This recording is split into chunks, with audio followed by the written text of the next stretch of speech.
Come on in. We thank you for clicking on and staying on and clicking on. Shout out to the long time clickers. Them the ones that whenever they see my face pop up, they just click on automatically. Because they know if they see me, they've been led here. They've been led here. Let me read. Then I'll holler at everybody who came in. Let me read first. Then I heard the voice of the Lord saying, whom shall I send? And who will go for us? And I said, here am I, send me, exclamation mark. I'm going to read again because people still coming in, and then I'm going to holler at everybody I see, I promise you. I can't be with you long. Gotta go. But I got some jumbled up notes here, and it's important for you. Again, I'm going to read. Then I heard the voice of the Lord saying, who shall I send, question mark. And who will go for us, question mark. And I said, here am I, send me.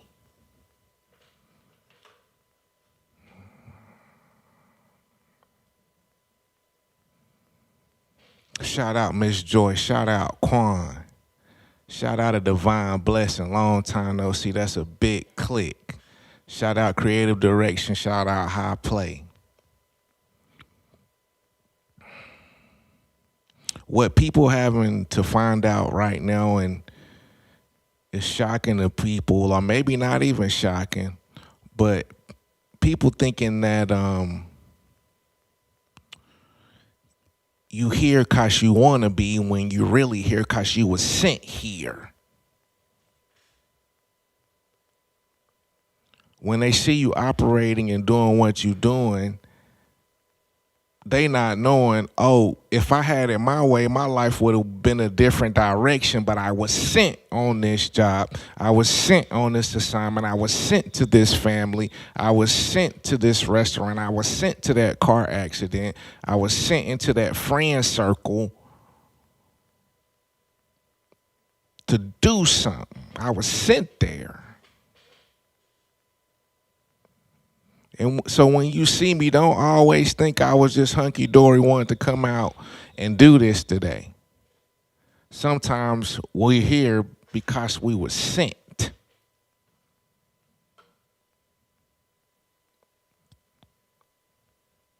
We were sent on a mission. So here's the thing. First, let me tell this story. Whenever I was in middle school, me and my wife always laugh to this day because I type like a prisoner of war. I promise you, when I'm typing, you just hear pop, pop, pop, pop, pop, pop, pop, pop, pop, with these two fingers like this. And she always joke with me because her typing is so good. She always joke with me and say, did you go to typing class? Did y'all have typing class in your county? And I always remember the first day of typing class, somebody from the office comes in, and the lady comes in to my typing class. She's from the office, and she gets in front of the class. It's the first day of school. This is probably my first time switching periods, so I'm in middle school. She gets in front of that class and she says,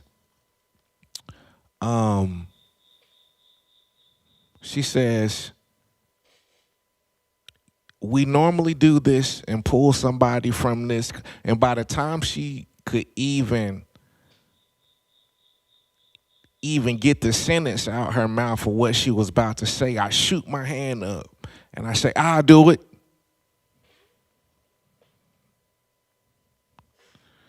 And she said, whoa. She said, I didn't finish, but I think we got a volunteer She said, usually we come to this class and we pull somebody to be our office runner for this period.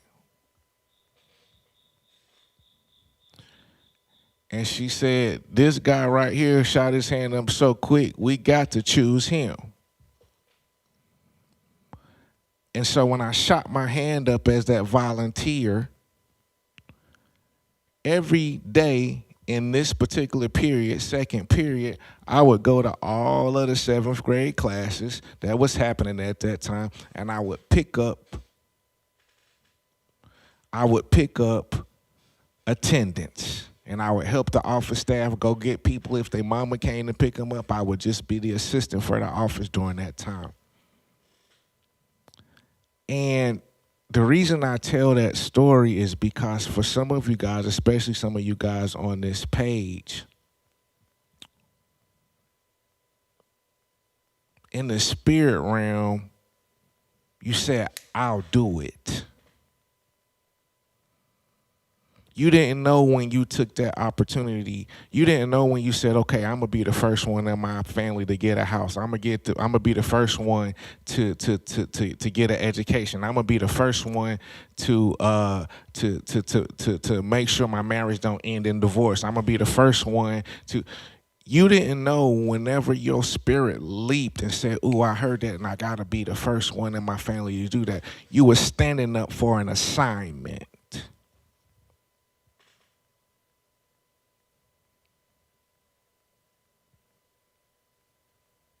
You didn't know when you did that, you were standing up for an assignment. When you said that to yourself, oh, you just thought you just like nice houses, but you didn't know you was gonna be the one in your generational line to make sure that families after you can have somewhere to stay nice. You just was saying, hot shot, I like that car. Hot shot, I like them clothes. You didn't know, oh, I'm actually the one that's called to be here for this season, that I'm going to break this off of a stranger life. I'm going to break stuff off of my family line. I'm going to break stuff off relational. When I said I wanted that, I was called.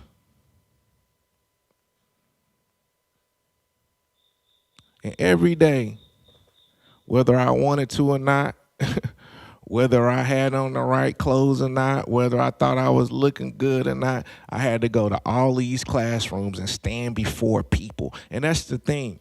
You didn't know that what you feel, what that urging that God is calling you to is going to call you into places you're not going to feel qualified to stand in.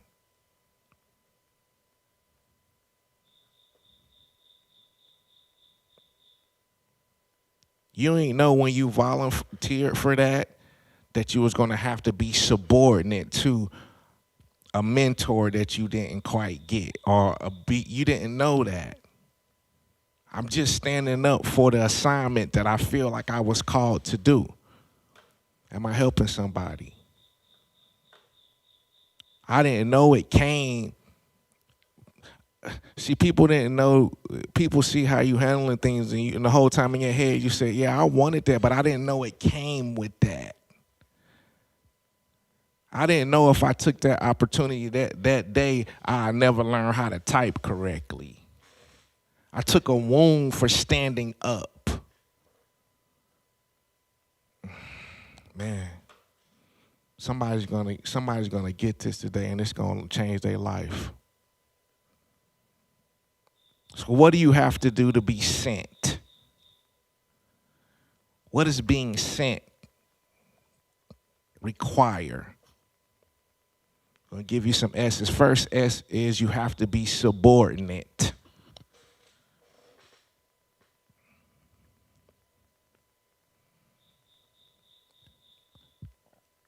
You ever heard a word that was counterintuitive to what you wanted to do, and you said, well, because I've been sent, I have to be subordinate?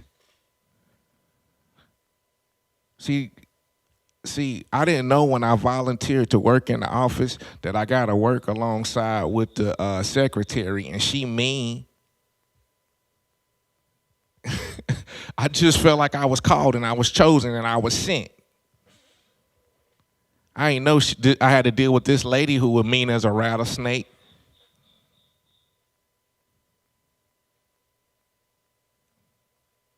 I didn't know that. I didn't know when I felt like I was called to pursue this particular career, I was gonna get fired 2 times, and I had to take certifications that I didn't pass a couple times. I didn't know that that's what came along with it. I just felt like I was called, and I raised my hand and I went towards the voice. So when people see you have success or people see you have trials, they don't understand. I didn't even want to go that way. I was called. I was chosen. I volunteered. I put my hand up and I said, if it'll change everything, send me. I'll go.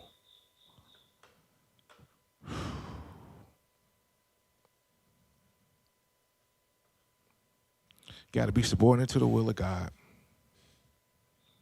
Can't be sent if you're not subordinate to the will of God. I don't know. This don't got nothing to do with me at a certain level. At a certain level, I just feel like it was bigger than me. I got to go. I'm the will of God, the voice of God. Some people, you're going to have to be sensitive to mentorship. Somebody going to have to be able to break. See, that's subordination. The places you're going to be sent is going to require you to humble yourself and say, I didn't volunteer to go here, but since I'm here, I know I was sent, and because I'm sent, it's for a bigger purpose. So part of my worship is to understand my position in this place. That's a part of my worship. See,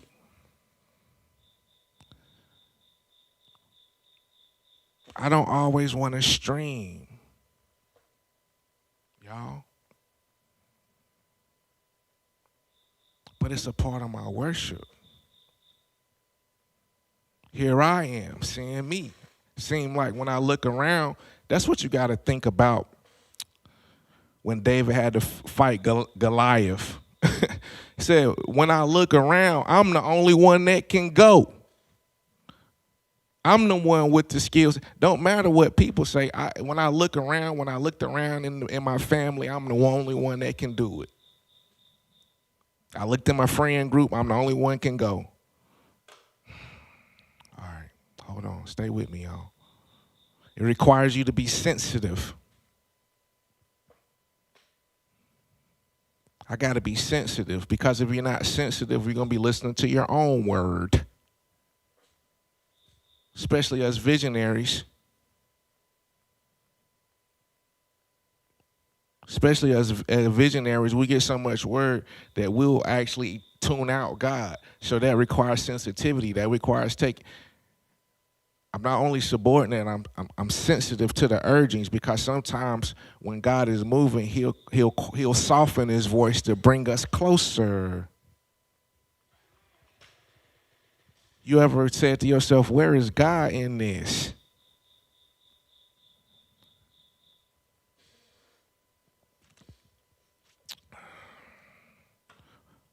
We're going to get somebody today. We're going to get a life change today by the time I get through the end of these paragraphs.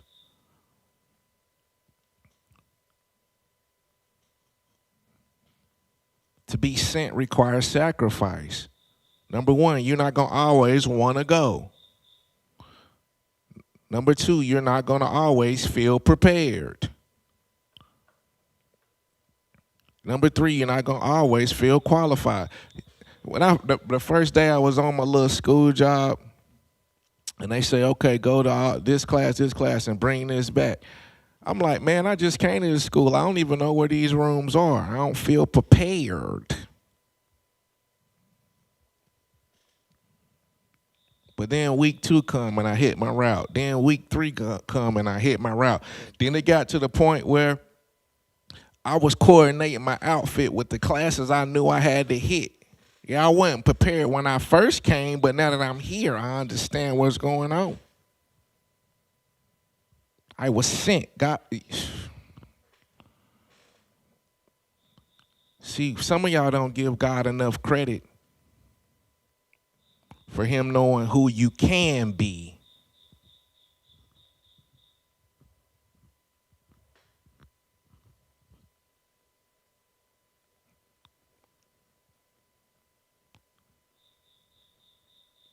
Some of y'all don't give God enough credit for knowing who you shall be, who you can become. You so busy focused on how you see yourself now, how you think God see you right now, based on your mess, based on your past and society and however. But God said, I knew if I put you in there, you was going to get the hang of it.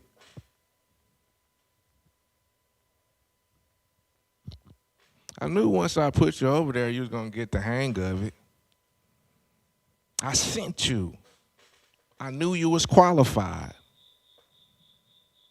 It's getting somebody good and saved today.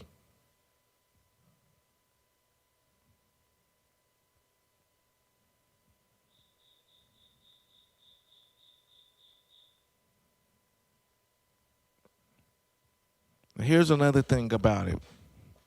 When you sent, some parts of the journey not going to be pretty. And this is why you always got to hearken back no matter what you're doing. And you're constantly checking in and saying, I'm only doing this because I felt like I was called to be a homeowner. I'm only doing this because I felt like I was called to be a business owner. I'm only doing this because I felt like God is calling me to more. I only made this step. I only signed up for that. So when things don't go right, you can always lean on. I only did that because I felt like I was called for that. So if it don't work out, that means that even the process is bringing me closer.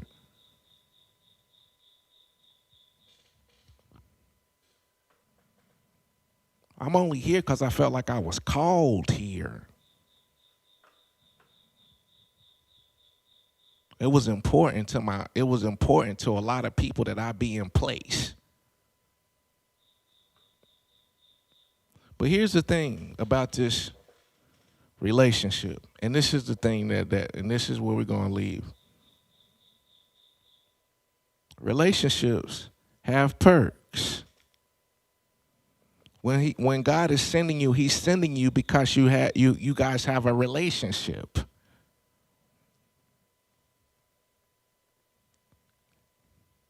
I got a call from one of my buddies. This was last year. He say, I'm not gonna be able to go to such and such event, man. So if you want to go, you and your wife should go, man. Y'all can go. I got good seats out there or whatever, man. Y'all go. I said, man, I think we will do that. So we get to going. We go up, and he said, we'll leave before you're at will call. If anybody doesn't know what will call is, it's a little desk off from the side at Coliseums and stuff where guest passes are left, and sometimes VIP passes are left, and sometimes players leave tickets for family and friends. That's at will call. Sometimes you pick that up. So we get the will call, and it's a big old envelope. I open up the envelope. It's full of bracelets and wristbands and passes. And I'm like, man, should I leave? I call him. I said, should I leave some of this stuff for somebody else? He said, man, how many in there? I said, man, it's like 10, 12 things in here. He said, just leave 2, and you take the rest. So I said, all right, whatever. I take the 2, put them out, give them to whoever need them. We book it, me and the wife. So we walk, we get to the thing. We show them the thing, the badge. Boom, come on in. We walking. I said, well, where can this get us? Oh, you supposed to be upstairs. Boom, so we walk, we get on the elevator. We hit the elevator, we going up. I see somebody at the top, another check-in point. I hand them the pass. Well, you supposed to be down here. She sent me the door. I go down the hall, hit the door, boom, I open it up. Full spread of food, but somebody's sitting in there. So I'm like, well, I know he went and sent me somewhere that was already occupied. So I tell the people that's in there, I said, my bad, I must have the wrong room. They look at me, they say, yeah, you probably do. So I step out, I call my guy, I say, I don't know what's going on, man. They telling me I got the wrong room. They sitting in here eating the food that's in the room. He said, give me a second. I hang up the phone. Another lady come up. She say, hold on. She go in there. I see her talking through the glass. Them guys have to get up, grab their stuff, and get out the room. They say, my bad, man. We sorry for eating up your chick. So now me and the wife come into the room, and we in the own box by ourselves looking at the event. And God parabolized this, and he said, tell them what I got for you can't nobody inhabit. It's already set aside for you. When you said you was gonna go, you can bank on it. I prepared it. And even if you come in there and you get to that space and you say, I think this is where God has called me to be, but this person there and this person there and these there and this ain't happened yet, I will move them for you.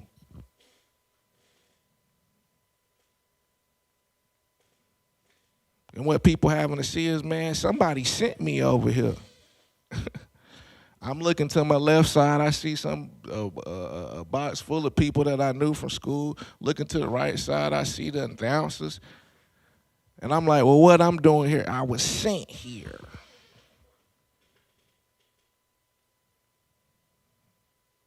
And that's how it is going to be for you and continue to be for you.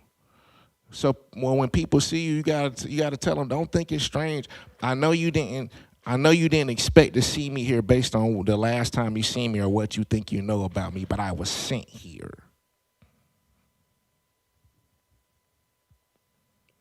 All right, folks.